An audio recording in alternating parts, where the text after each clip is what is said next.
Welcome back to another episode of Stock Talk. If you guys are new to my channel, thank you so much for joining. My name is Julie, and if you guys are returning, thank you so much for tuning back in. So let's talk about Tesla. Tesla crashed today. It fell 6.5% and it's trading right now at $663.90. Should you be buying Tesla right now?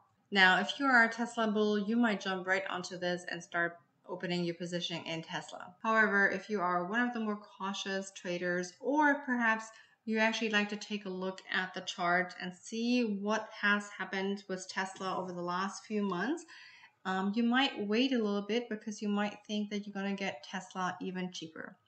Now, what is a good strategy here? You could average into Tesla. Like me personally, I started a position today in Tesla.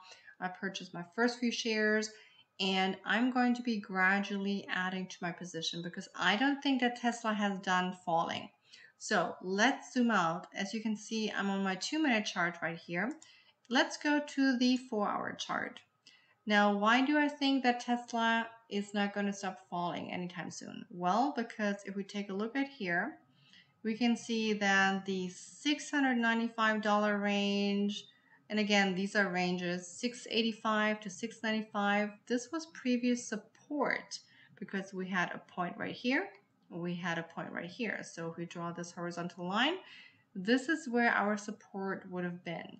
But we can see that Tesla crashed right through it all the way down to 633 even, right?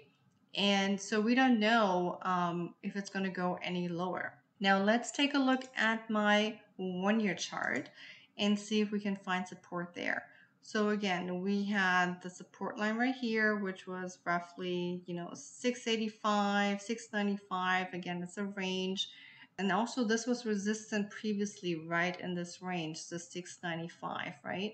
So the resistance has become support, but now we have fallen through support. So now we have to find new support. So now let's see if we can find new support, right? Where we think we will find new support, because it's not guaranteed it's going to be support because it can fall right through that as well.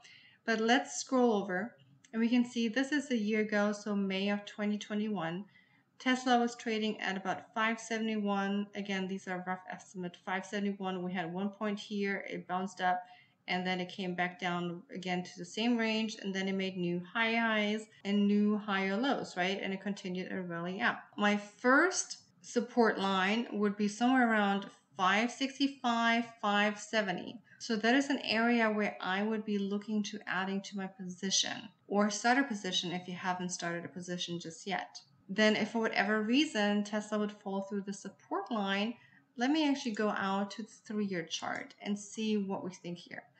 Now, on the 3-year chart, this is my 100-day moving average, and we can see that again, Tesla went right through it. Now, it could bounce right off of it. We don't know yet, but if it doesn't, it could actually go as low as 400s. And if we take a look, if we have this line, we can see that somewhere right here, 380-ish was also support and previous resistance. So that's where we had previous resistance, and then it became support and it bounced up, and again, and so forth. But now it's just falling through all of our supports.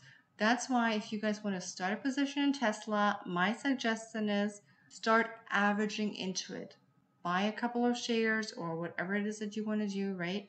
And then when you see it drop another 6.5%, 7%, 10%, 15%, you start adding to your position. So that's my personal take on Tesla and how I would be trading it. If you guys have any questions, let me know in the comments below, and I look forward to your comments. And I'll see you guys in my next video. And of course, don't forget to subscribe to my channel and tell your friends about it. That will help me tremendously growing my channel. As always, thank you so much. And also, I do want to give a shout out today to all of my subscribers. I have over 100 subscribers today, and I greatly appreciate that, because you guys don't have to be here and listen to me. So this means so much to me, and hopefully together we can grow my channel, and I will teach you some things along the way, and you might teach me some things along the way, because nobody knows everything, right? Anyhow, I'll see you guys in my next video.